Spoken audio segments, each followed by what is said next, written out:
Carmen Soler conocía el alma de la madera como otros conocen los rostros de sus seres queridos. En su pequeño taller, escondido en el corazón de un pueblo asturiano, el aire estaba impregnado del olor a cedro, palisandro y un toque cítrico del barniz que ella misma mezclaba según una receta secreta.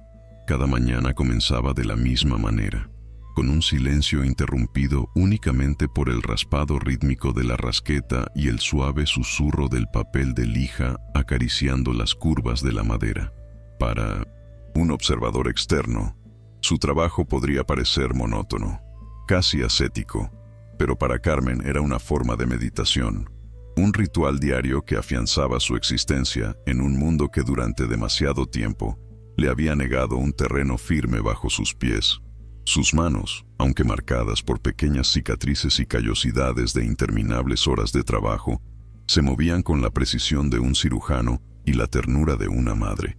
Podía sentir bajo las yemas de sus dedos la más mínima irregularidad, la más sutil tensión en las fibras, que decidía si una guitarra cantaría con un bajo profundo y aterciopelado, o lloraría con un soprano puro y cristalino. No solo construía instrumentos, construía anclas que la mantenían atada a la tierra. Cada guitarra era un testimonio de su lucha, una prueba de que, a partir de un material crudo y tosco, se podía crear belleza y armonía. En los rayos de sol que se colaban por la ventana polvorienta, flotaba un polvo dorado que se posaba sobre todo, creando un aura casi sagrada. Era su templo, su asilo, el único lugar en el mundo donde sentía que tenía el control total de su destino, donde cada decisión le pertenecía exclusivamente a ella.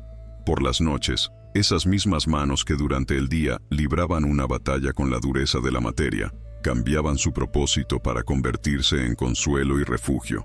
Su piel áspera acariciaba suavemente el cabello oscuro de Mateo, su hijo de 6 años, que era el único eco vivo de la vida que ella intentaba silenciar con tanta determinación. El niño, con ojos tan oscuros y profundos como la noche en Omán, era su milagro y su mayor temor. Su existencia daba sentido a su lucha, pero al mismo tiempo la hacía inimaginablemente vulnerable. Cuando se dormía en sus brazos y sus pequeños dedos se aferraban a su camisa, Carmen sentía una ola de amor tan poderosa que casi era dolorosa. Mirando su rostro tranquilo, veía en él no solo la inocencia de un niño, sino también el fantasma del hombre cuyos rasgos llevaba como una herencia ineludible. Ese recuerdo era como una astilla bajo la uña, invisible, pero recordando constantemente su existencia.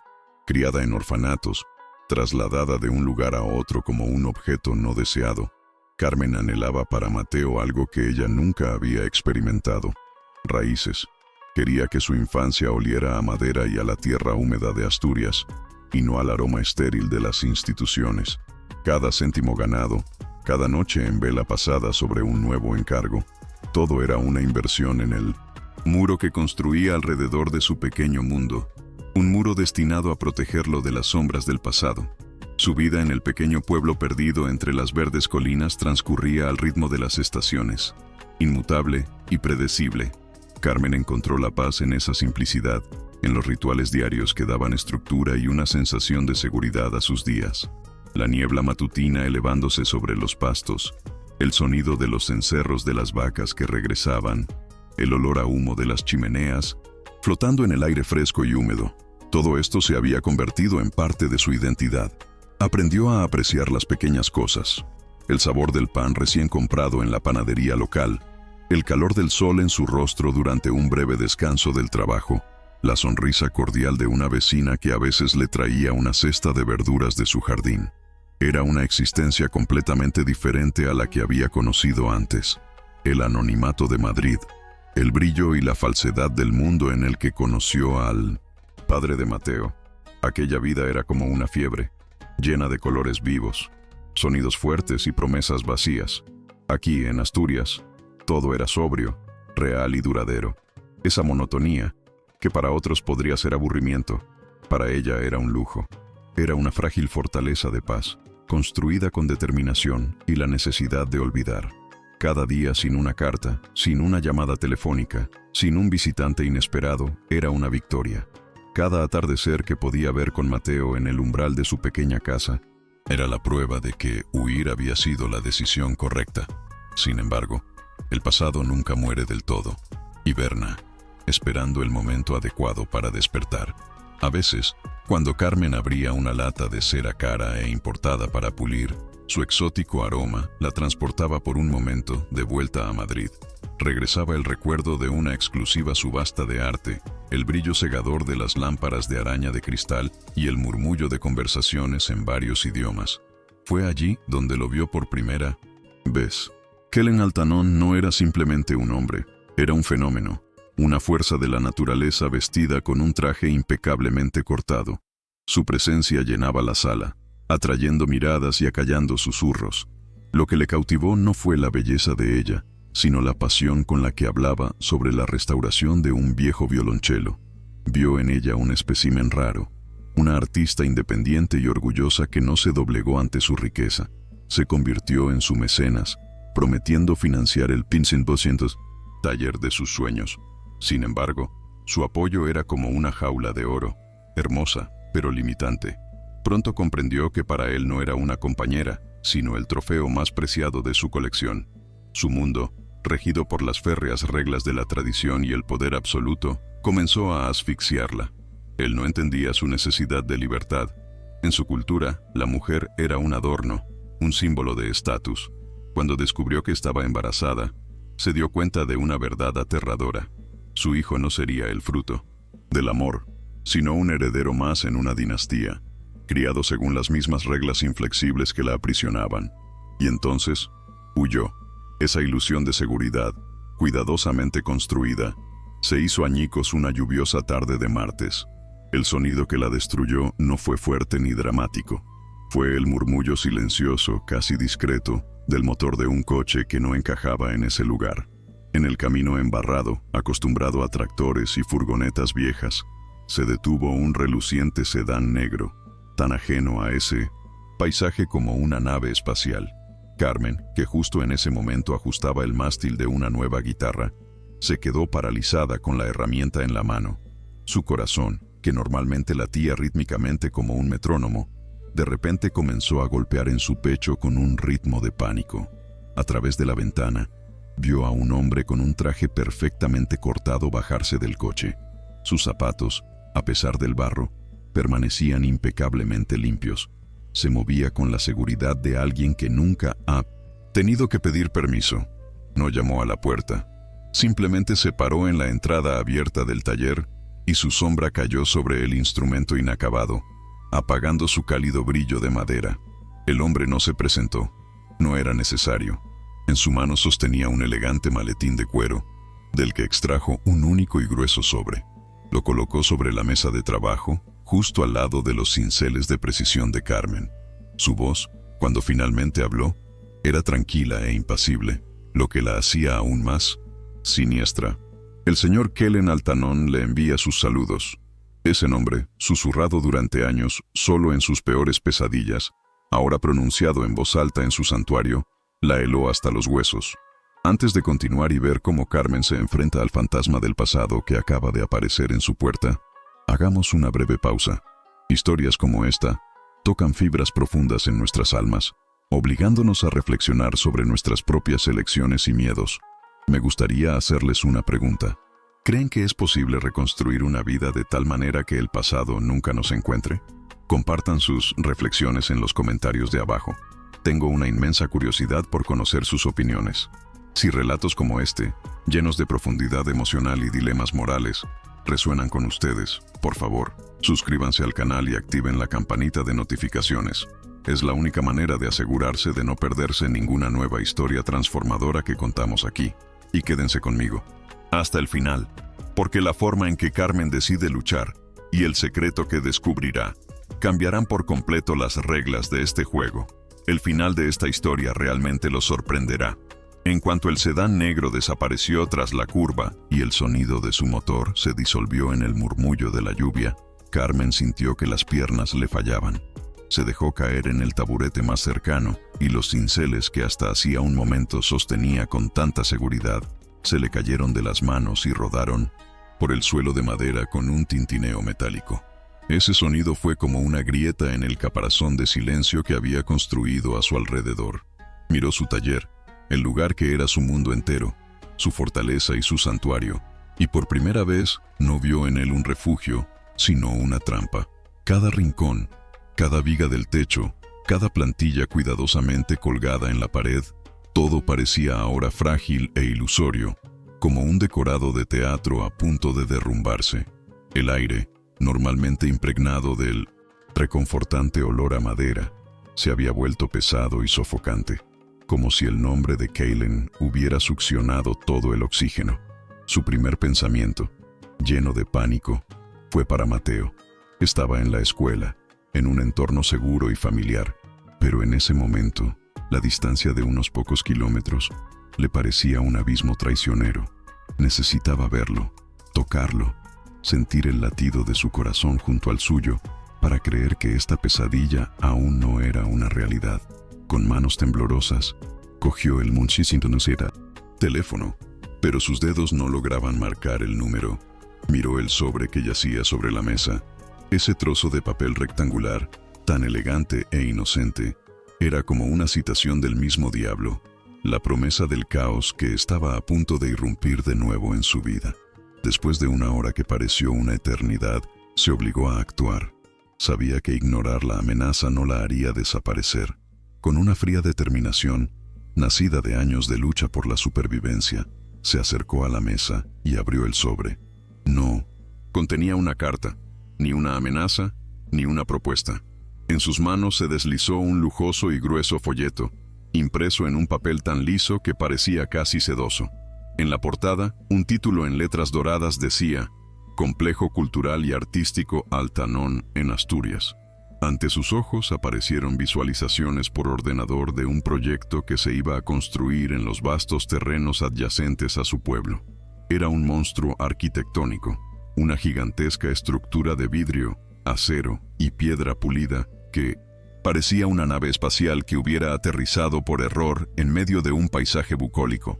El proyecto era deslumbrante en su arrogancia.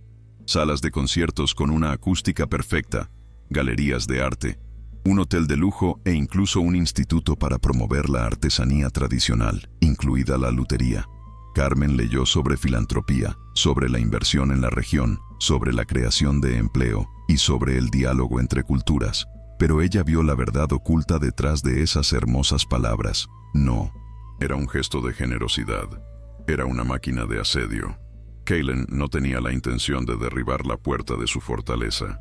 Tenía la intención de construir su propia ciudad a su alrededor, rodearla, aislarla del mundo que conocía y hacer que su pequeño taller se convirtiera en una simple pieza pintoresca e irrelevante en su gran museo.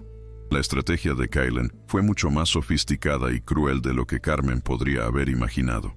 No la acosó con llamadas, no envió abogados. En cambio, después de unas semanas, él mismo apareció en el pueblo. Su llegada, sin embargo, no fue ostentosa. Vino sin escolta, en un coche modesto para sus estándares, y se instaló en una finca local restaurada. Empezó a dejarse ver en el mercado del pueblo, comprando verduras y charlando con los vendedores con una sonrisa encantadora. Visitó la escuela local, prometiendo financiar una nueva biblioteca. Patrocinó al equipo de fútbol local. No se acercó a Carmen. Esperó a que el pueblo se acercara a ella. Y así fue. Primero fueron susurros tímidos, luego conversaciones abiertas llenas de admiración. Los vecinos que la conocían desde hacía años comenzaron a hablarle de ese hombre magnánimo y encantador de un país lejano que se había enamorado de su tierra. Señora Carmen, él realmente quiere ayudar a nuestra comunidad, le decía la dueña de la tienda. Dicen que gracias a él nuestros hijos tendrán un futuro, añadía un viejo granjero. Carmen sintió cómo su mundo se encogía. Kaylen no la atacaba directamente. Estaba envenenando el pozo del que bebía, atrayendo a su lado a las personas que constituían su red de apoyo. La estaba aislando lenta y metódicamente, haciendo que su posible resistencia pareciera egoísmo y paranoia a los ojos de los demás. Finalmente, cuando el terreno estuvo debidamente preparado, llegó la confrontación. Eligió un lugar público y neutral, la plaza frente a la vieja iglesia, donde los domingos por la tarde se reunían los habitantes. Carmen regresaba de hacer la compra con Mateo cuando lo vio. Estaba apoyado en un murete de piedra y su figura, aunque vestida con un sencillo atuendo de lino, emanaba la misma aura de poder que recordaba. Cuando sus miradas se cruzaron, se acercó a ellos lentamente, sin prisa. La ignoró y centró toda su atención en el niño.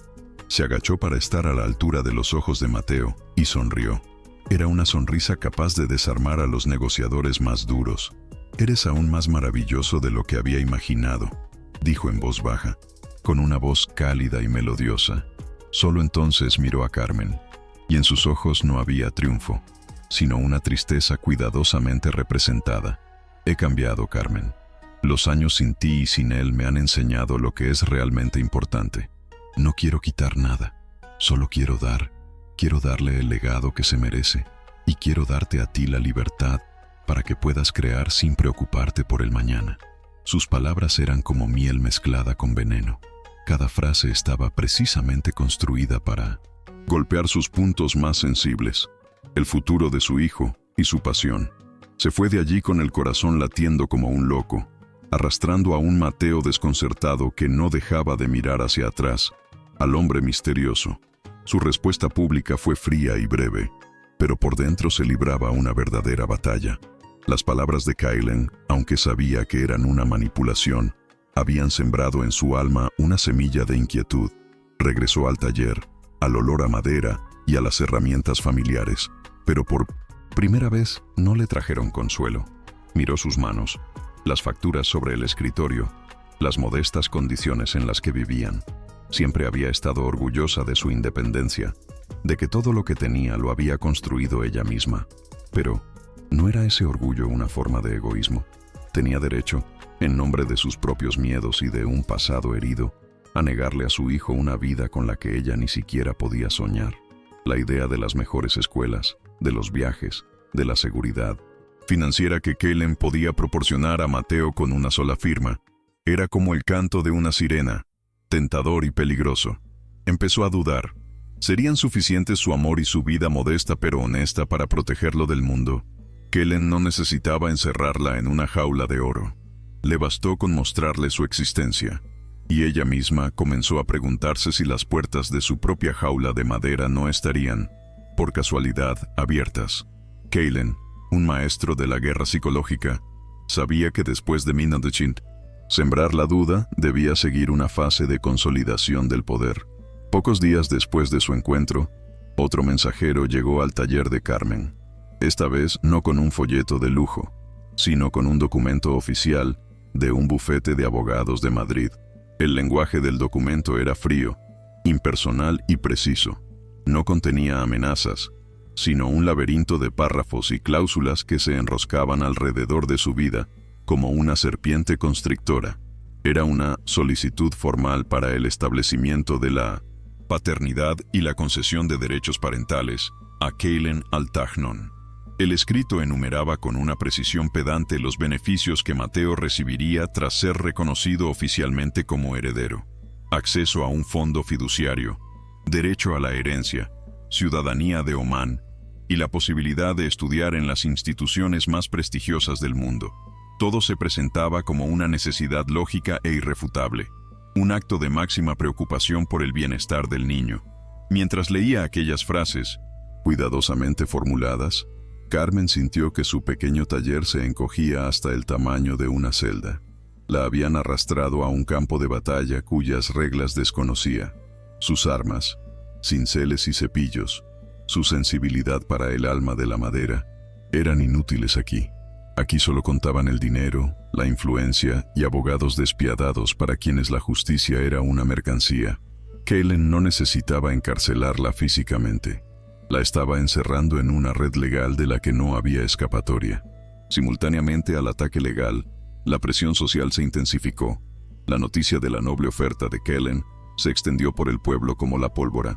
En la narrativa que llegó a los habitantes, él era un padre trágico que tras años de búsqueda había encontrado a su hijo y solo deseaba asegurarle un futuro brillante. Carmen, en esa misma historia, se convertía en una figura incomprensible, incluso egoísta. Su silencio y sus intentos de evitar el tema se interpretaban como terquedad y malicia. Comenzó a sentir cambios sutiles en el comportamiento de personas que hasta hace poco la trataban como a una de los suyos. Las miradas se hicieron más largas, más críticas. Las preguntas, lanzadas como si nada, estaban llenas de acusaciones ocultas. «Esto es bueno para Mateo, ¿verdad?», preguntaba una vecina, y en su voz había una nota de reproche. «Un padre así es un tesoro. No todas tienen tanta suerte». Cada palabra era como un pequeño pinchazo de alfiler que la iba debilitando lentamente. Se sentía acorralada no solo por un hombre, sino por toda la comunidad que había elegido como su hogar. El muro que había construido a su alrededor resultó tener dos lados. La protegía, pero también la aprisionaba, impidiéndole compartir la verdad. Porque, ¿cómo iba a explicar a esa gente sencilla y honesta la naturaleza de la posesión que confundían con el amor? ¿Cómo describir una jaula de oro a alguien que solo veía el oro? Su soledad se volvió completa y tangible, cuando sentía que el suelo se hundía bajo sus pies y las paredes de su mundo se cerraban a cada hora que pasaba. Apareció una inesperada y apenas titilante llama de esperanza. Una noche, mientras revisaba con resignación su correo electrónico, encontró un mensaje de un remitente anónimo desde una dirección encriptada. El asunto estaba en blanco y el contenido consistía en solo 2 frases, escritas en inglés. «No estás sola en esta lucha. Él no es quien dice ser». Al principio, el miedo la invadió. Pensó que era otro juego, cruel de Kaylen, un intento de manipularla, de desestabilizarla por completo. Estaba a punto de borrar el mensaje cuando su vista se fijó en un pequeño archivo de audio adjunto. Con vacilación, lo abrió. Escuchó un breve fragmento de una conversación de unos pocos segundos. La voz de Kaylen, inconfundiblemente suya, diciendo algo en árabe que no entendía, pero el tono de su voz era frío y autoritario. Y luego escuchó una segunda voz, femenina, respondiéndole en el mismo idioma. Y entonces, en la grabación, se pronunció una palabra que conocía. Una palabra que Kaylen había dicho una vez en Madrid al describir el diseño de una guitarra que estaba creando para él. Legado. Era la prueba. Pequeña, irrelevante para cualquier otra persona, pero para ella era la confirmación de la autenticidad del mensaje. Alguien de su círculo más cercano intentaba contactarla. La idea era a la vez aterradora y emocionante. Siguiendo las siguientes y cautelosas instrucciones contenidas en mensajes posteriores, Carmen instaló un comunicador seguro. Después de varios días de tensión, en la pantalla de su teléfono apareció una solicitud de videollamada. Cuando la aceptó, vio el rostro de una joven, sorprendentemente parecida a Kaylen, pero con una mirada desprovista de su intensidad depredadora. En sus ojos se reflejaba una mezcla de determinación y miedo. «Me llamo Laila Altanón. Soy la hermana de Kaylen», dijo en voz baja. Durante la siguiente hora, Laila, que había sido educada en 1900 universidades europeas y se asfixiaba en el corsé de las tradiciones de su familia, le desveló a Carmen los verdaderos motivos de su hermano. Le explicó que no se trataba de amor, ni de culpa, ni siquiera de la paternidad en sí. La posición de Kaylen en la familia estaba amenazada por una facción influyente de primos que cuestionaban su derecho a gestionar una parte clave del imperio familiar. Según las reglas patriarcales de su linaje, su posición se volvería incuestionable si presentaba un heredero varón legítimo. «Mateo no es un hijo para él», decía Laila con amargura. «Es un activo estratégico. Es la llave del poder. En cuanto obtenga el control total sobre él, se lo llevará a Omán y nunca más lo volverás a ver. Nuestra ley y nuestro dinero lo permitirán». Las palabras de Laila fueron como un chorro de agua helada que despertó bruscamente a Carmen de su letargo de miedo y duda. Toda la niebla de incertidumbre, culpa y dilemas morales que Kaylen había tejido tan hábilmente a su alrededor se disipó en un instante, revelando la cruda y brutal verdad. No estaba luchando contra un hombre enamorado que había cometido errores. Estaba luchando contra un jugador despiadado para quien su hijo no era más que un peón en un tablero de ajedrez. El frío que sintió ya no era un miedo paralizante, sino una furia cristalina y afilada como el acero. De repente, todo se volvió simple. Ya no había lugar para la vacilación. Su mente, acostumbrada a resolver complejos problemas de construcción en la fabricación de guitarras, comenzó a trabajar con una precisión nueva y desconocida hasta entonces. Comprendió que la mayor fortaleza de Kalen, su imagen pública de benefactor y padre amoroso, era también su mayor debilidad. Era una fachada que podía ser destruida. El miedo por el futuro de Mateo no desapareció, pero cambió de naturaleza. Ya no era una fuerza abrumadora, sino el combustible que alimentaba su determinación. Miró sus manos, las manos de una artista, de una artesana. Sabía que ahora tendrían que aprender a librar un tipo de batalla completamente diferente. La batalla por el alma de su hijo acababa de comenzar. La recién descubierta determinación de Carmen requería una acción inmediata. El tiempo del miedo y la vacilación había pasado para siempre. Había llegado el momento de la estrategia. El primer paso fue establecer un canal de comunicación seguro y regular con Layla. Abandonaron el comunicador encriptado por un método más sofisticado, que consistía en ocultar mensajes en los metadatos de archivos de fotografías de especies raras de madera que Carmen supuestamente encargaba para su taller. Era su lenguaje silencioso e invisible para el mundo. Durante su primera conversación estratégica, llevada a cabo a través de una serie de mensajes codificados con precisión, Carmen comprendió que su mente, moldeada por años de trabajo paciente y metódico como luthier, era perfecta para planificar esta compleja batalla. Abordaba esta tarea como la construcción de una nueva guitarra. Primero hay que entender la estructura del material, conocer sus puntos débiles y luego, con precisión y paciencia, darle forma hasta obtener el resultado deseado. Layla proporcionaba la materia prima, describía las complejas relaciones dentro del clan Altanón, señalaba a los primos de Kaelen como sus principales rivales y explicaba qué documentos podrían probar sin lugar a dudas sus verdaderas intenciones. Necesitaban pruebas de que su interés en Mateo era una transacción, no una emoción. Ya no se trataba solo de una huida, era la construcción de una contraofensiva.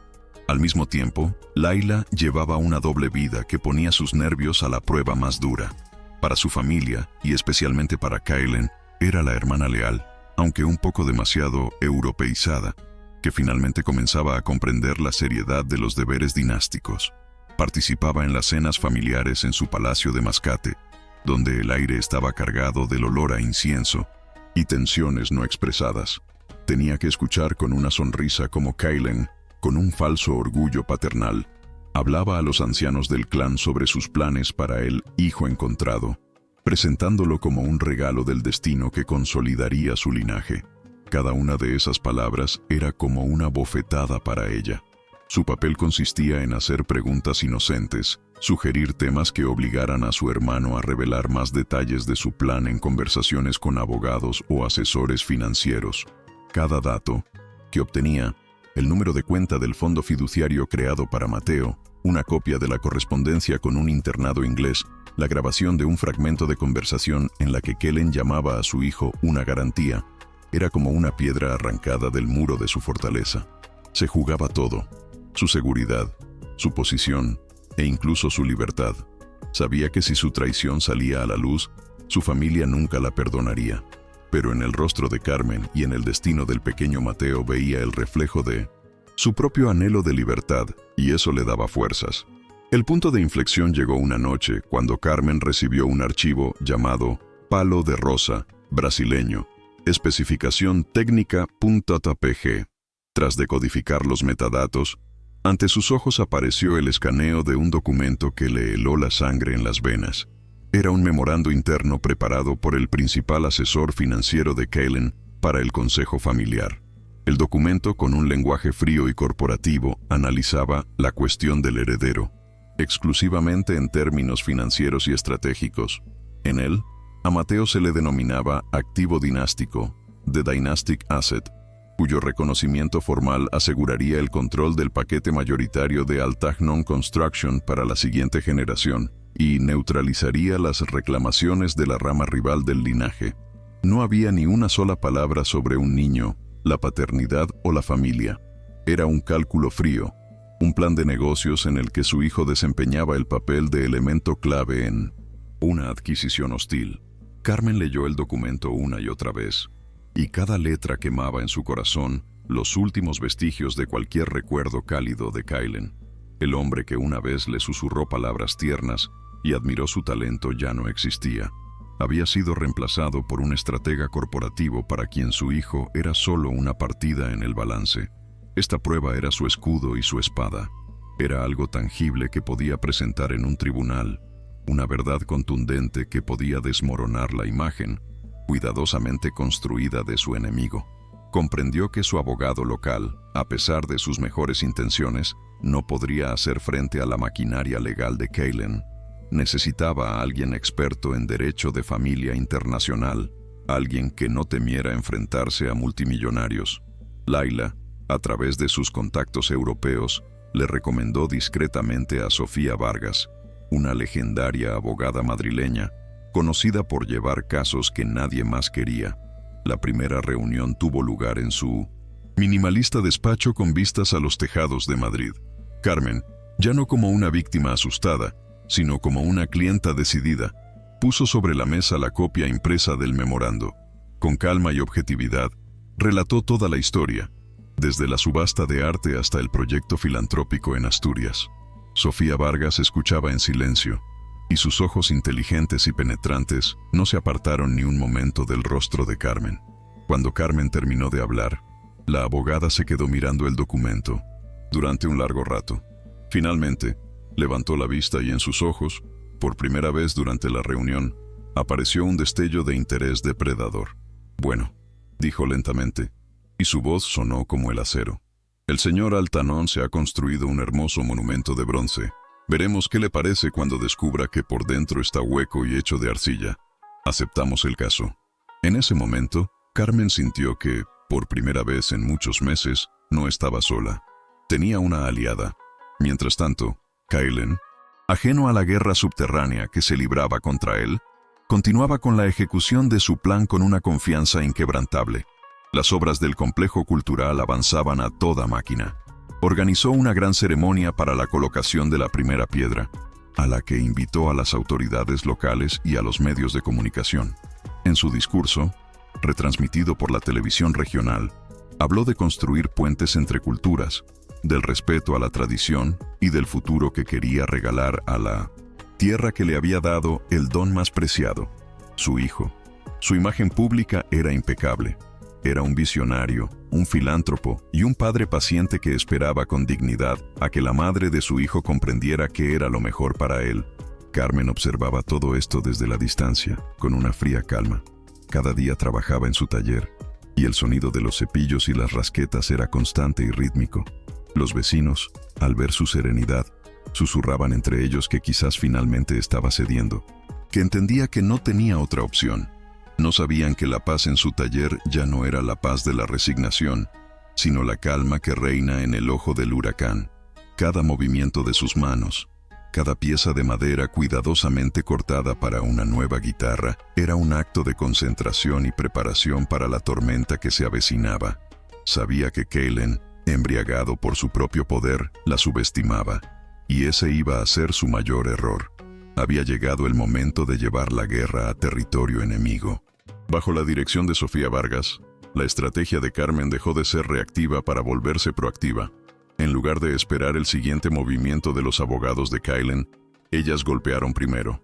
Sofía presentó una demanda en un tribunal de Madrid, lejos de la influencia local de Kaylen. Sin embargo, no era una simple solicitud de protección.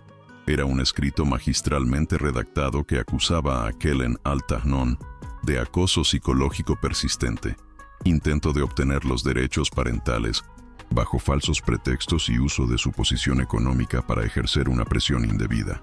En la demanda, por ahora sin adjuntar pruebas, se incluían menciones sutiles pero de sonido siniestro sobre motivaciones no paternales y acciones contrarias al bienestar del niño, dictadas por consideraciones empresariales y dinásticas. Al leer el borrador de la demanda, Carmen sintió por primera vez que su historia, su dolor y su miedo habían sido traducidos al único lenguaje que Kaylen podía entender y respetar, el lenguaje de la fuerza. Cada palabra estaba medida con precisión. Ya no era el grito de una víctima, sino una declaración de voluntad fría y calculada. Este acto legal fue como el primer movimiento preciso en una partida de ajedrez que cambiaba por completo el equilibrio de poder en el tablero. La noticia de la demanda llegó a Kellen mientras supervisaba el progreso en la obra de su centro cultural. Se la comunicó uno de sus abogados españoles, con la voz temblando de un pavor, apenas disimulado. La reacción de Kellen no fue ruidosa, sino mucho más aterradora. Su rostro, normalmente irradiando una calma carismática, se congeló por un momento en una máscara de furia glacial. Sus ojos se oscurecieron y en sus profundidades se encendió el fuego del orgullo herido. ¿Cómo se atrevía? ¿Cómo esa simple artesana, a la que podía aplastar con un chasquido de dedos, se atrevía a desafiarlo en su propio terreno? Su ira no iba dirigida solo a Carmen. Era la ira de un gobernante narcisista cuyo súbdito se había atrevido a levantar la cabeza.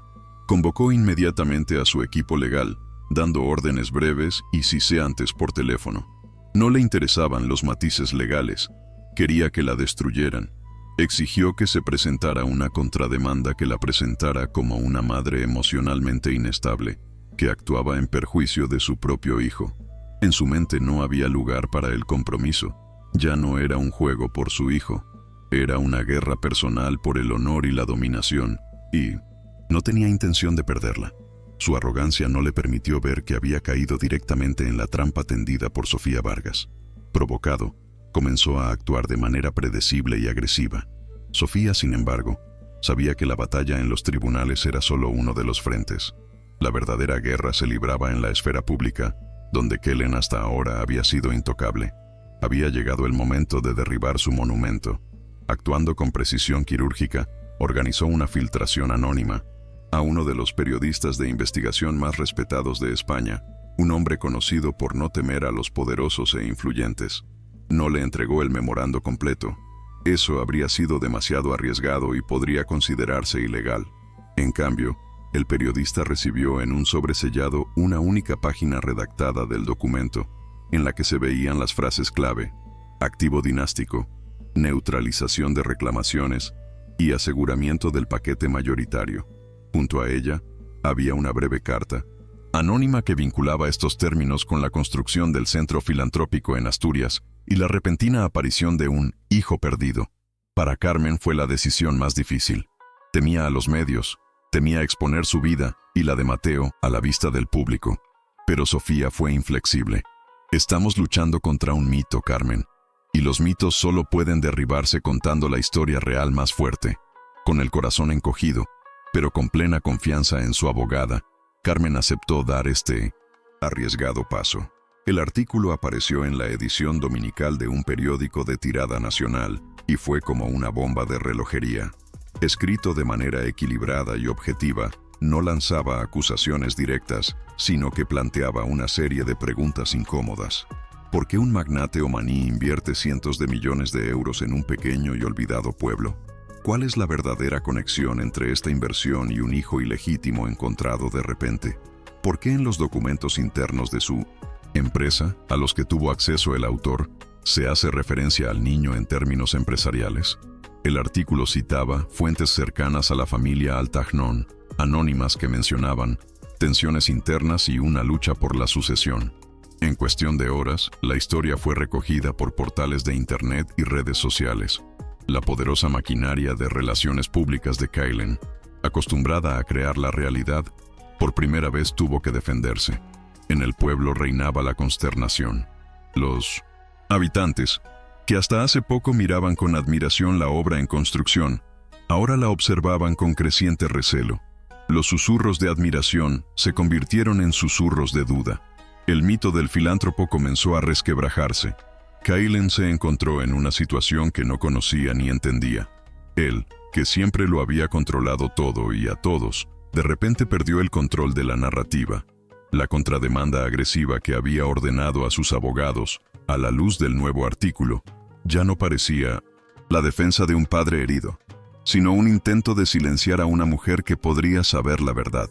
Sus teléfonos no dejaban de sonar. Hacían preguntas socios comerciales, miembros del consejo familiar e incluso representantes del gobierno de Omán, preocupados por la publicidad negativa. Intentó contactar directamente con Carmen, creyendo que su encanto personal y su poder de persuasión aún podrían funcionar, pero sus números estaban bloqueados.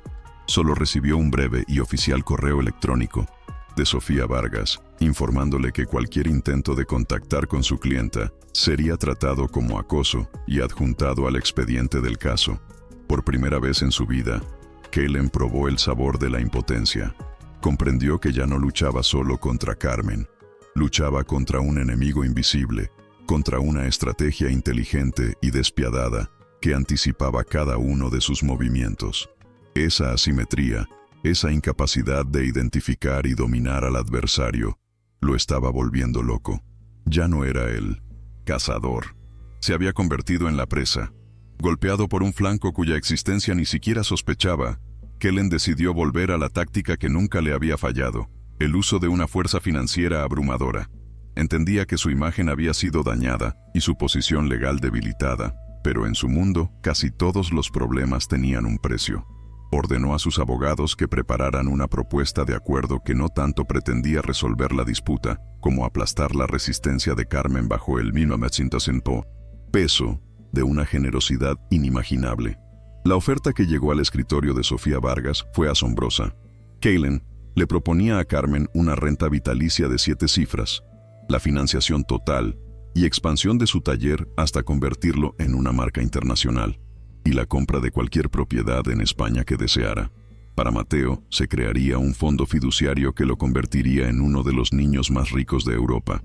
A cambio, Kaylen solo exigía la retirada de la demanda, una declaración pública, desmintiendo las revelaciones de los medios y el consentimiento a una custodia compartida flexible, que implicaba que Mateo pasaría cada vez más tiempo en Omán hasta alcanzar la edad escolar. Sofía le presentó la oferta a Carmen sin hacer comentarios, observando su reacción. Kaylen había cometido un error fundamental. Asumió que ella luchaba por dinero. Carmen, al mirar las cifras que podrían cambiar su vida, no sintió tentación, sino repugnancia. «Sigue sin entender», dijo en voz baja. «¿Quiere comprar a mi hijo?» Mi respuesta es no. El rechazo de una oferta tan generosa fue un shock y la humillación definitiva para Kaylen. Fue un movimiento tan irracional desde su perspectiva que solo podía significar una cosa: Carmen no actuaba sola y debía disponer de algo mucho más poderoso que el dinero. Su mente, acostumbrada a pensar en términos de traición y conspiración, se sumió en la paranoia. Inició una investigación interna para identificar la fuente de la filtración. Para Layla, esto significó el comienzo de una pesadilla. El ambiente en la residencia familiar se volvió pesado por las sospechas. Kaylen, como un león herido, lanzaba acusaciones a diestra y siniestra, poniendo a prueba la lealtad de cada miembro de la familia y del servicio. La comunicación con el mundo exterior fue restringida y la supervisión del flujo de información se intensificó. Layla sentía sobre ella su mirada inquisitiva y sospechosa. Sabía que estaba en su lista de sospechosos. Sus ordenadores, portátiles y teléfonos seguramente estaban siendo monitoreados. Cada palabra, cada gesto, debía ser cuidadosamente medido. A pesar del riesgo mortal, sabía que debía entregar a Carmen la última y crucial prueba que había obtenido justo antes de que comenzara la caza de brujas. Fue su último acto de rebelión, un intento desesperado por inclinar definitivamente la balanza de la victoria del lado de la mujer, cuya lucha se había convertido en un símbolo de su propia y silenciosa esclavitud. Utilizando una vieja red Wi-Fi no segura en una parte remota de los jardines del palacio, Layla logró enviar un último mensaje encriptado. El archivo que llegó a Carmen y Sofía fue la prueba definitiva, el clavo en el ataúd de Kaylen. Era una grabación de audio de su propia grabadora activada por voz, que descuidadamente había dejado encendida después de una de sus conversaciones con los abogados. En la grabación, Kaylen, convencido de su privacidad, instruía con sangre fría a su principal abogado en Omán. Hablaba de un plan que debía implementarse inmediatamente después de obtener cualquier forma de custodia legal sobre Mateo. El plan implicaba el uso de tecnicismos legales en el sistema omaní para cuestionar la estabilidad moral y psicológica de Carmen, lo que permitiría privarla por completo de sus derechos parentales. «Ella es solo una incubadora biológica», se oía decir a Kaylen en la grabación, con una voz desprovista de toda emoción. «Una inconveniencia temporal. En 1900, cuanto el niño esté aquí, ella dejará de existir en su vida. Nos encargaremos de ello». Al escuchar estas palabras, Carmen sintió cómo los últimos jirones de su pasado, las últimas dudas sobre si en Kellen quedaba algo del hombre que una vez conoció, se convertían en polvo. Ya no era una lucha por la custodia de un hijo, era una lucha por salvar el alma de su hijo de un hombre que no la tenía. Con esta prueba final e irrefutable en sus manos, Sofía Vargas supo que había llegado el momento del movimiento final. Sorprendió a los abogados de Kellen informándoles que su clienta estaba dispuesta a una reunión personal para discutir de buena fe los términos de un acuerdo. Kellen, convencido de que el rechazo de su oferta había sido solo un farol y que ahora, bajo presión, Carmen finalmente se había quebrado, aceptó de inmediato. Se sentía triunfante. Estaba seguro de que en un encuentro cara a cara, sin intermediarios, su poder de persuasión, su carisma y su aura de poder la doblegarían. Definitivamente. Lo consideró su oportunidad para recuperar el control total. La reunión se llevaría a cabo en un lugar neutral, un salón privado de un lujoso hotel de Madrid, elegido y asegurado por la gente de Sofía. Mientras se preparaba para esta confrontación, Carmen sintió una oleada de miedo tan intensa que casi la paralizó. Iba a entrar voluntariamente en la guarida del león, pero esta vez no iba como una víctima, iba como una ejecutora. Repetía mentalmente las palabras de la grabación, endureciendo su corazón. Sus manos, que sabían crear instrumentos tan hermosos, ahora iban a asestar el golpe final y destructivo. Entró en el lujoso salón del hotel donde Kellen ya la esperaba. Se levantó al verla, y en su rostro se dibujaba una expresión cuidadosamente ensayada de preocupación y alivio. Comenzó a hablar con su voz profunda e hipnótica, tejiendo un relato sobre su pasado en común, sobre los errores que había cometido y sobre el futuro que podrían construir juntos para su hijo. Pintaba con palabras imágenes que una vez podrían haberla conmovido. Mateo jugando al fútbol en los jardines del palacio, aprendiendo a navegar en las aguas azules del mar Arábigo.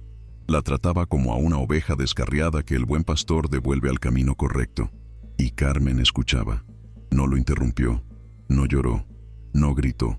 Lo miraba directamente a los ojos, y su calma era como una superficie de hielo lisa, bajo la cual se escondía una profundidad gélida e insondable.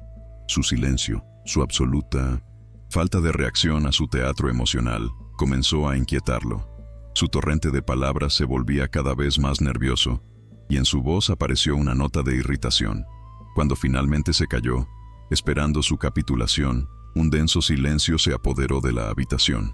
Entonces, Carmen se inclinó ligeramente hacia adelante y dijo una sola palabra en voz baja, que quedó suspendida en el aire como una sentencia: incubadora. En ese mismo instante, las puertas del salón se abrieron y entró Sofía Vargas, sosteniendo en la mano una pequeña grabadora digital. Jaque mate. En el momento en que la voz baja y digitalmente distorsionada de Kellen pronunciando la palabra incubadora llenó el lujoso salón, toda su realidad, construida con tanto esmero, se derrumbó. En su rostro, por primera vez en su vida, apareció una expresión de pánico puro y sin adulterar. No era ira, ni siquiera orgullo herido. Era el miedo primordial de un ser que de repente se da cuenta de que está completamente desnudo e indefenso. Su mirada saltaba nerviosamente del rostro impasible de Carmen al de Sofía Vargas, que estaba de pie en la puerta con la grabadora en la mano, como un juez que sostiene la prueba final e irrefutable de la culpabilidad. Durante varios largos segundos, reinó un silencio absoluto en la habitación, roto solo por el suave zumbido del aire acondicionado. Kellen se desplomó en el sillón, y su cuerpo, normalmente erguido e irradiando poder, se encogió, como si de repente hubiera perdido varios centímetros de altura. Sofía Vargas entró, cerró la puerta tras de sí y colocó una pila de documentos sobre la mesa frente a él. «Estas no son condiciones para negociar, señor Altarnón», dijo fríamente. «Estas son las condiciones de su rendición incondicional». Sobre la mesa yacía la renuncia a todos los derechos parentales sobre Mateo, un compromiso legalmente vinculante de abstenerse de cualquier intento de contactar con él o con su madre, y una declaración de prensa ya redactada sobre la paralización de la construcción en Asturias por motivos personales. Kellen miraba los papeles con la vista perdida, sabiendo que no tenía elección. Jaque mate. Salir del hotel fue como emerger a la superficie después de haber estado demasiado tiempo bajo el agua.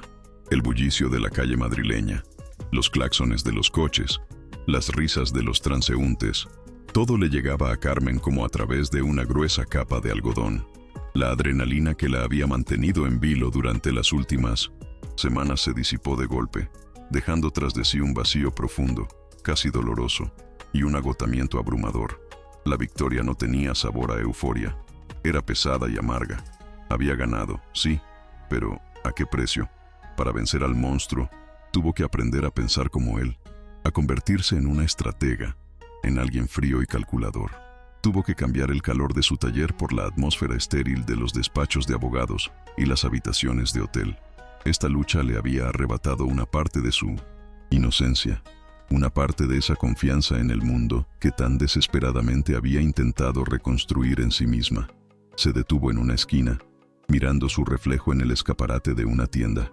Veía la misma cara, los mismos ojos, pero sabía que la mujer que la miraba ya no era la misma persona que, meses atrás, abría con temor la carta de un mensajero. Esta nueva mujer era más fuerte, más dura, pero también estaba marcada por cicatrices que no se veían en la piel. Se hizo la pregunta que volvería a ella durante años. ¿Cómo le contaría algún día esta historia a su hijo sin envenenar su corazón con odio hacia el hombre que le dio la vida? Una de las cláusulas en el acuerdo de rendición, en la que Sofía Vargas insistió con una fuerza inflexible, se refería a Laila. El documento que Kellen firmó incluía una disposición para la creación de un fondo fiduciario para su hermana, gestionado por una empresa suiza independiente, que le garantizaba una total independencia financiera y legal. De la familia Al-Tanon, era un chantaje silencioso y no expresado, la garantía de seguridad para Laila a cambio del silencio de Carmen sobre el contenido completo de la grabación. Una semana después de la reunión en Madrid, Carmen recibió un último mensaje encriptado. Era una simple frase: «Gracias, vive libre por las dos». Carmen sabía que nunca volverían a verse ni a hablar. Su alianza, nacida de la desesperación y forjada en secreto, había llegado a su fin. Sin embargo, no sintió tristeza. Sintió un profundo y mudo respeto por la joven del otro lado del mundo que había arriesgado todo para ayudar a una extraña. Sus destinos, tan diferentes, se habían entrelazado por un momento, creando un hilo que les permitió a ambas salir del laberinto. Laila había ganado su libertad y Carmen había recuperado la suya. Era el único punto verdaderamente luminoso en toda esta oscura historia. La prueba de que, incluso en un mundo regido por la codicia y el poder, la solidaridad humana todavía importa. El regreso a Asturias fue como volver a casa después de un largo y agotador viaje a un país extraño. Cuando bajó del coche e inhaló el aire húmedo, con olor a tierra y vegetación, sintió como el último peso se desprendía de ella. El pueblo era el mismo, y sin embargo, diferente. Tras la declaración oficial de Kellen y la paralización de la construcción, la verdad, aunque nunca expresada directamente, comenzó a calar lentamente entre los habitantes. Las miradas llenas de recelo se transformaron en miradas de silenciosa admiración y respeto. Nadie hacía preguntas. Les bastaba con la vista de la obra abandonada, el esqueleto del sueño inacabado de un tirano, que se había convertido en un monumento silencioso a la victoria de su vecina. Cuando Carmen entró en su taller, la recibió el familiar olor a madera, pero ahora ya no era el olor a huida, sino el olor a hogar. Tomó un trozo de cedro en la mano, sintiendo bajo sus dedos su textura suave y tranquilizadora. Este lugar ya no era un frágil escudo, era su reino, un espacio que había defendido y que nadie le arrebataría jamás. Por la ventana vio a Mateo, que jugaba en el jardín, riendo despreocupadamente, y por primera vez en años, su amor por él no estaba teñido de miedo. Era puro, sereno y seguro. La vida volvía lentamente a su ritmo, pero era una nueva normalidad. Carmen seguía construyendo guitarras, y los clientes decían que los instrumentos que salían de sus manos después de aquellos acontecimientos tenían una nueva y extraordinaria profundidad de sonido, como si la madera de la que estaban hechos entendiera qué es el dolor y la redención. Las relaciones con los vecinos, dañadas por las manipulaciones de Kellen, se reconstruyeron lentamente, basadas en una nueva y tácita comprensión. Sin embargo, Carmen sabía que el pasado nunca desaparece del todo. A veces, cuando miraba los ojos oscuros e inteligentes de su hijo, veía en ellos un destello de determinación que le recordaba tanto a la mirada de Kaylin, y sentía una punzada de inquietud. Sabía que la cicatriz de esa batalla permanecería en ella para siempre. Pero ya no era una herida supurante, sino una marca de fuerza, un testimonio de que había enfrentado la oscuridad y no se había dejado consumir por ella. No se trataba de olvidar, sino de aprender a vivir con esa historia como parte de lo que se había convertido. Su victoria no consistió en borrar el pasado, sino en arrebatarle el poder sobre el presente y el futuro. Era libre, y su libertad era aún más valiosa por haber sido ganada en la lucha. Pasó un año, luego 2. Las estaciones en Asturias cambiaban en su ritmo inmutable y tranquilizador, y la vida en el pequeño pueblo seguía su curso. Sin embargo, en el horizonte, en la colina que Carmen veía desde la ventana de su taller, quedó una cicatriz física y permanente de aquella guerra.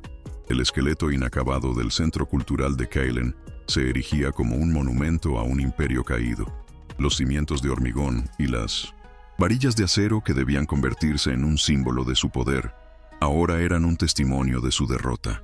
La naturaleza, lenta pero inexorablemente, comenzaba a reclamar su territorio.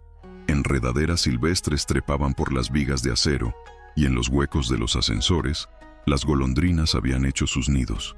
Para los habitantes del pueblo, esas ruinas se convirtieron en parte del folclore local, una historia muda sobre un príncipe extranjero y una mujer inflexible del taller de Minnomechins, guitarras. Carmen a veces durante sus descansos miraba en esa dirección. Ya no sentía miedo ni triunfo, solo sentía una extraña y melancólica paz. Ese esqueleto de hormigón era como una radiografía de su pasado. Mostraba la estructura de una amenaza que una vez fue muy real, pero que ahora era solo una forma vacía, despojada de poder. Era la prueba constante y silenciosa de que incluso los muros más poderosos, construidos con arrogancia y dinero, pueden desmoronarse ante la fuerza silenciosa de la voluntad humana. A medida que Mateo crecía y su curiosidad por el mundo se volvía cada vez más inquisitiva, llegó el inevitable momento de las preguntas difíciles.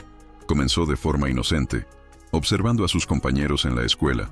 «Mamá, ¿por qué yo no tengo un papá como los demás?», preguntó una noche, y la sencillez de la pregunta golpeó a Carmen con una fuerza para la que no estaba preparada. Sabía que no podía mentirle, pero tampoco podía cargarle con el peso de toda la brutal verdad. Así que comenzó a tejer una historia, eligiendo las palabras con cuidado, como se eligen las piezas de madera para la tapa armónica de una guitarra.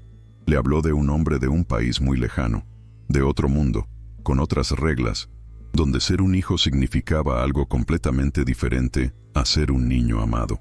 No le habló de abandono, sino de elección, de que a veces el mayor amor es dejar ir a alguien para que pueda vivir en paz y libertad.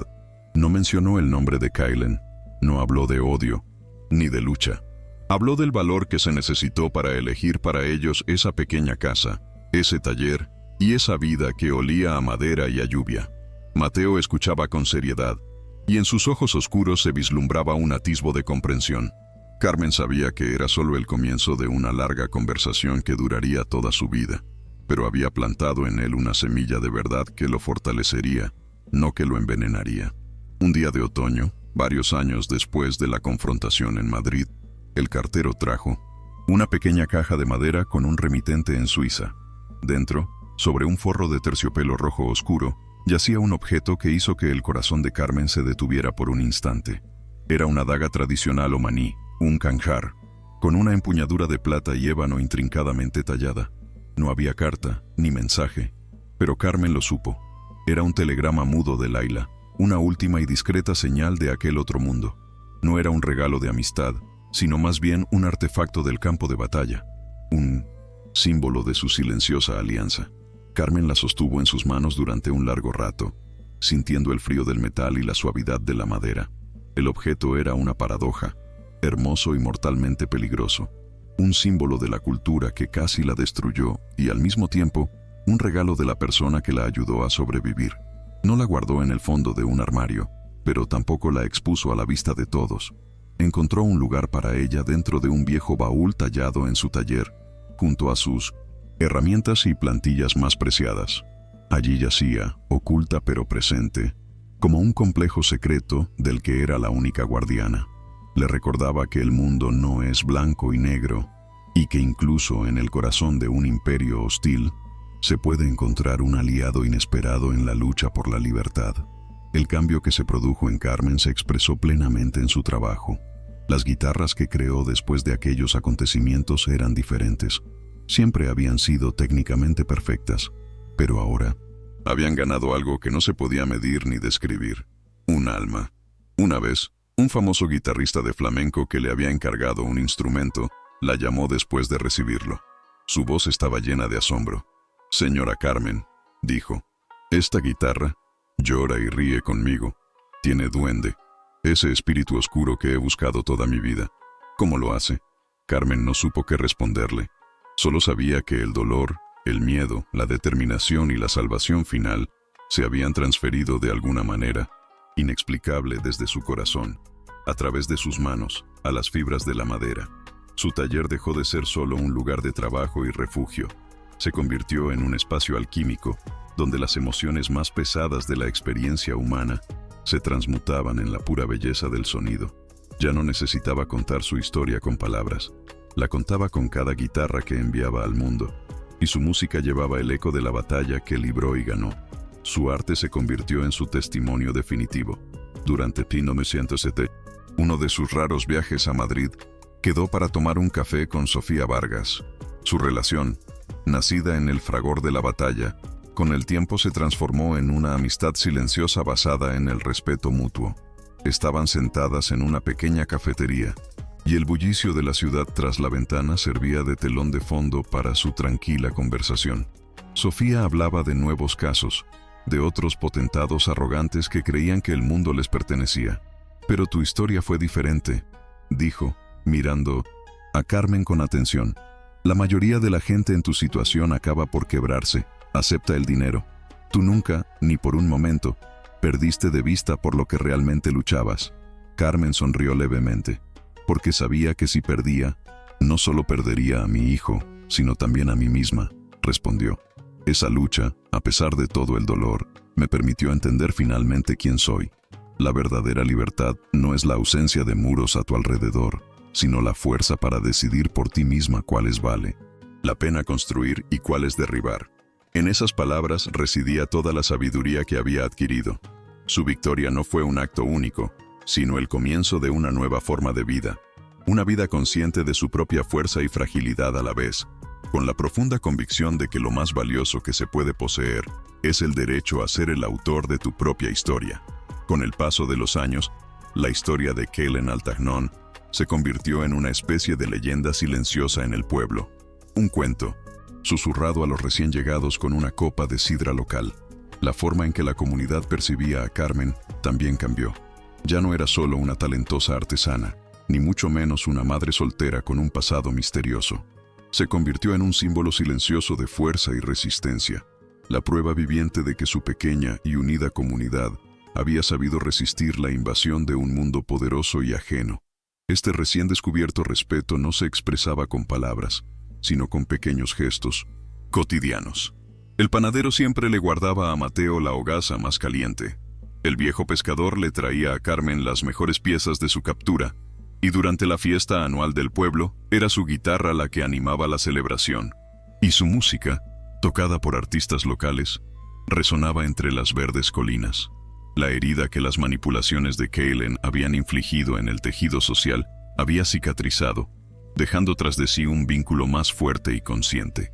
Carmen, que había buscado raíces toda su vida, finalmente las encontró, no por nacimiento, sino a través de una lucha compartida y el respeto mutuo. Comprendió que el verdadero hogar no es el lugar de donde vienes, sino la comunidad que te defiende cuando llega la tormenta. Mateo se convirtió en un adolescente tranquilo e inteligente, con los ojos de su padre y las manos de su madre. Su infancia, aunque marcada por el eco de una ausencia, fue feliz y estable. El taller era su segundo hogar, y el olor a madera y el sonido de una guitarra afinándose, sus primeros recuerdos. Con el tiempo, Su interés por el trabajo de su madre dejó de ser una simple curiosidad infantil. Empezó a percibir la magia en el proceso de transformar un trozo de madera en bruto en un instrumento con una voz angelical. Una tarde, mientras ayudaba a Carmen a pulir una guitarra nueva, le preguntó algo que le rondaba por la cabeza desde hacía tiempo. ¿Heredé algo bueno de él?, preguntó en voz baja, y en su voz ya no había el lamento de un niño, sino la necesidad madura de comprender. Carmen dejó lo que estaba haciendo y se sentó a su lado. Miró largamente su rostro concentrado. «Heredaste su ambición», respondió finalmente, «y una fuerza de voluntad extraordinaria. Son dones poderosos, Mateo. Él los usó para construir muros y jaulas. Pero tú», dijo, poniendo una mano en su hombro, «tú puedes usarlos para construir puentes e instrumentos que lleven alegría a la gente. La fuerza es solo una herramienta. De ti depende si la usas para crear o para destruir». Fue una de las lecciones más importantes que pudo transmitirle, la lección sobre la responsabilidad que conlleva la herencia recibida. Un día, mientras buscaba en internet un artículo sobre especies raras de maderas exóticas, Carmen se topó con una nota en la sección de negocios de una revista internacional. Su corazón se aceleró por un momento al ver un nombre conocido: Altagnon. El artículo, en un tono seco y objetivo, informaba de cambios importantes en la dirección del Pizzin 200 conglomerado omaní. Kaylen Altagnon había sido apartado de los puestos clave de decisión, y su lugar había sido ocupado por un consejo formado por sus primos, los mismos a los que tan desesperadamente había intentado neutralizar.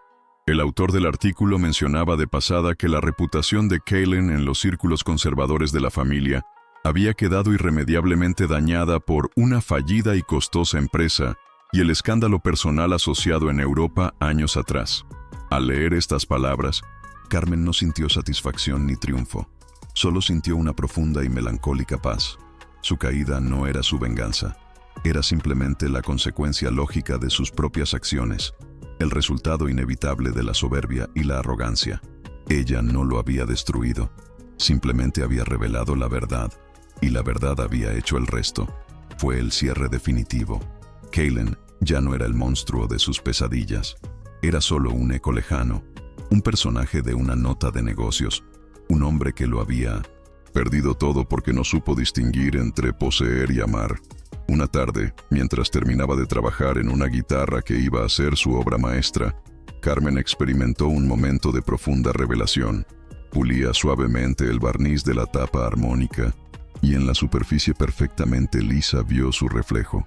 De repente, comprendió la metáfora más profunda de su arte. La guitarra, en su esencia, es un instrumento de tensión. 6 cuerdas, tensadas con una fuerza enorme, intentan constantemente romper la delicada estructura de madera. El mástil se resiste a esa fuerza, y la caja de resonancia, hueca y sensible, vibra bajo su influencia. Pero es precisamente de este conflicto, de esta lucha incesante de opuestos, de donde nace la música. Si las cuerdas estuvieran flojas, reinaría el silencio. Si la madera se rompiera, reinaría el caos. La belleza surge en el límite de la resistencia. Comprendió que su vida se había construido sobre el mismo principio, la tensión entre su deseo de libertad y la voluntad de él de poseer, entre su amor y la ambición de él, entre su fragilidad y la fuerza de él. Todo eso no la había destruido. Al contrario, fue precisamente de ese conflicto de donde nació su verdadera fuerza, su resiliencia, su profunda comprensión del mundo. Su vida, al igual que sus guitarras, se había convertido en un instrumento capaz de transformar una tensión dolorosa en una melodía hermosa y resonante. Miró por la ventana de su taller. El sol se ponía, pintando el cielo sobre las colinas asturianas con tonos de púrpura y oro. A lo lejos, en la colina, el esqueleto de hormigón del imperio fallido se hundía en la sombra, casi invisible contra el fondo de la naturaleza poderosa y serena. Más cerca, en el jardín, estaba sentado Mateo. Ya tenía 16 años, y en sus movimientos se percibía la seguridad y la calma de un joven. Sostenía en sus manos la guitarra que Carmen había hecho especialmente para él unos años antes. Sus dedos recorrían suavemente las cuerdas, y una melodía sencilla y melancólica flotaba en el aire del atardecer, fluyendo hacia las puertas abiertas del taller. Al escuchar esos sonidos, Carmen sintió una ola de paz tan profunda y abarcadora como nunca antes había conocido. Ya no era la paz frágil construida sobre la huida y el ocultamiento. Era una paz forjada en el fuego, templada en la batalla y pulida por el tiempo. Era la calma después de la tormenta. Una calma llena no de ausencia de sonido, sino de armonía. Sabía que las sombras del pasado nunca desaparecerían por completo, pero había aprendido a vivir con ellas, porque comprendió que son precisamente las sombras las que dan a la luz su verdadero valor y profundidad. Muchos años después, cuando las primeras canas se entretejieron en su cabello oscuro y sus manos llevaban el mapa de su vida grabado en líneas y callos, Carmen se sentó ante un viejo escritorio de roble y comenzó a escribir una carta. No era una carta que tuviera la intención de enviar. Era el último acto de exorcismo, una conversación silenciosa con el fantasma que la había perseguido durante tanto tiempo. Le escribía a Kaylen, en las hojas de papel, las mismas en las que esbozaba los diseños de sus guitarras. No vertió odio ni acusaciones. Escribió sobre el perdón. Le explicó que lo perdonaba no por él, sino por ella misma. El perdón, escribía, no es un acto de olvido ni de absolución, sino el acto final de recuperar la soberanía sobre la propia alma. Es romper el último hilo invisible que conectaba su paz con las acciones pasadas de él. Le escribió sobre su hijo, no sobre dónde estaba o quién era, sino sobre cómo se había convertido en un buen hombre, lleno de empatía y fortaleza. Le contó cómo, a lo largo de los años, había cultivado en él lo que en su herencia era fuerza y ambición, mientras arrancaba de raíz el venenoso deseo de posesión. Cuando terminó, dobló las hojas y, en la chimenea de su taller, observó cómo el fuego consumía las palabras, convirtiéndolas en cenizas. El humo que se elevó hacia el cielo nocturno de Asturias se llevó consigo el último peso de su corazón. Su sabiduría, adquirida de forma tan dolorosa, no solo impregnaba su vida, sino también su arte. Se convirtió en el fundamento de la filosofía que transmitió a Mateo, cuando éste, ya como joven aprendiz, aprendía el oficio a su lado. Un día, trabajaban en un trozo de palisandro especialmente difícil, marcado por una veta oscura e irregular. Mateo, buscando la perfección, quiso desechar esa pieza. Carmen lo detuvo. Tomó la madera en sus manos y le mostró cómo se podía integrar esa imperfección en el conjunto, cómo convertirla en un punto central y único del adorno. «Nunca tires una madera solo porque tenga una cicatriz», dijo en voz baja. «Son precisamente esas cicatrices, esas vetas que crecieron contra la adversidad, las que le dan carácter. Una madera lisa y perfecta es hermosa, pero muda. Es en estas imperfecciones donde está escrita la historia, la fuerza de la supervivencia». Lo sí. Mismo ocurre con las personas, Mateo. Nuestras cicatrices no nos definen, pero hacen que nuestra historia merezca ser escuchada. Son ellas las que dan a nuestra alma una profunda resonancia. En esa simple lección de artesanía encerró la verdad más profunda sobre el destino humano. Una verdad que ella misma tuvo que descubrir, aprendiendo a amar sus propias cicatrices invisibles. Con el tiempo, la fama del taller de Carmen Soler trascendió las fronteras de España. Sus guitarras se convirtieron en leyenda, sinónimo no solo de maestría artesanal, sino también de una extraordinaria profundidad emocional. Los encargos llegaban de todo el mundo, desde salas de conciertos en Tokio hasta estudios de grabación en Nueva York. Podría haber transformado fácilmente su taller en una fábrica, convertirse en una mujer rica, crear una marca, un imperio. Pero fue precisamente ahí donde residió su victoria final sobre la filosofía de Kaylen. Rechazó conscientemente esa tentación. Nunca aumentó la producción. Solo aceptaba los encargos que podía realizar con sus propias manos, poniendo en cada instrumento toda su atención y su corazón. Su legado no se mediría en dinero ni en la escala de producción. Su legado era una tradición silenciosa, transmitida de generación en generación. Cada pocos años, aceptaba a un único y cuidadosamente seleccionado aprendiz, enseñándole no solo las técnicas de lutería, sino, sobre todo, el respeto por el material, la paciencia y la filosofía de encontrar la belleza en la imperfección. Su pequeño taller en Asturias se convirtió en un bastión silencioso de autenticidad en un mundo de producción en masa. un lugar donde el verdadero valor todavía se medía en pasión y no en ganancias. Llegó una tarde, muchos años después. En el aire flotaba el olor a resina y madera vieja. Carmen, ya una mujer mayor de ojos serenos y sabios, estaba sentada en el umbral de su taller. A su lado se sentaba Mateo, ahora un hombre adulto cuyas manos llevaban las mismas marcas del trabajo que las suyas. Era un maestro en su oficio, y su sensibilidad y talento superaban incluso los de ella. Un famoso compositor había venido al pueblo para recoger una guitarra que le había encargado a Mateo. No hablaron de negocios. Se sentaron los tres en el crepúsculo, y Mateo tocó. De sus dedos fluía la misma melodía sencilla y melancólica que Carmen había escuchado tantos años atrás, cuando él era solo un niño. Pero ahora la melodía era más rica, llena de matices, armonías y una silenciosa comprensión. Carmen miró el perfil de su hijo, su rostro concentrado, y por primera vez en mucho tiempo no vio en él ni la sombra de Kaelen. Vio simplemente a Mateo, un hombre bueno y talentoso, que extraía su fuerza no de la dominación, sino de la creación. Miró a lo lejos, hacia la colina. El esqueleto de hormigón había desaparecido, engullido por el bosque que había reclamado lo que era suyo. Solo quedaba una colina verde y tranquila. La historia de Carmen Soler no es, en 1950, realidad, una historia sobre la lucha contra un hombre poderoso. Es una historia sobre la naturaleza de las jaulas en las que nos encerramos a nosotros mismos. Nos enseña que las prisiones más peligrosas no están hechas de hierro y acero, sino de miedo, de un falso sentido del deber, de promesas engañosas de seguridad. Su historia es un testimonio del coraje silencioso, a menudo invisible, que se requiere para elegir una libertad incierta en lugar de una esclavitud segura. Es un relato sobre cómo la verdadera fuerza no se mide por la capacidad de controlar a otros, sino por la habilidad de gobernar el propio destino. Carmen no derrotó a Kaelen por la fuerza. Lo derrotó al negarse a jugar según sus reglas y al construir su propio mundo, basado en valores que él nunca fue capaz de comprender. En última instancia, su historia es un recordatorio de que cada uno de nosotros tiene el poder de ser el autor de su propia vida, de tomar el material en bruto y lleno de cicatrices de nuestro destino y, con paciencia, determinación y amor, crear con él un instrumento que, a pesar de todo, es capaz de tocar una música hermosa y conmovedora.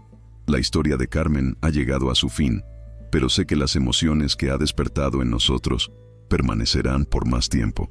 Si este relato sobre la fuerza, la libertad y el coraje silencioso ha conmovido su alma, por favor, exprésenlo. Su me gusta en el video es para mí la señal más valiosa de que aprecian las narrativas profundas y maduras, que requieren tiempo y reflexión. Si desean más historias como esta, que se convierten en un refugio seguro para los corazones sensibles, suscríbanse al canal y no olviden activar la campanita. Es la única garantía de que no se perderán ninguna nueva historia que espera ser escuchada. El viaje no tiene por qué terminar aquí. Si quieren permanecer en el mundo de los complejos destinos humanos, miren ahora a la izquierda de la pantalla. Allí les espera otra historia igualmente emocionante, lista, para llevarlos a un lugar completamente diferente. Gracias por su tiempo y por cada momento que hemos pasado juntos. Hasta la próxima.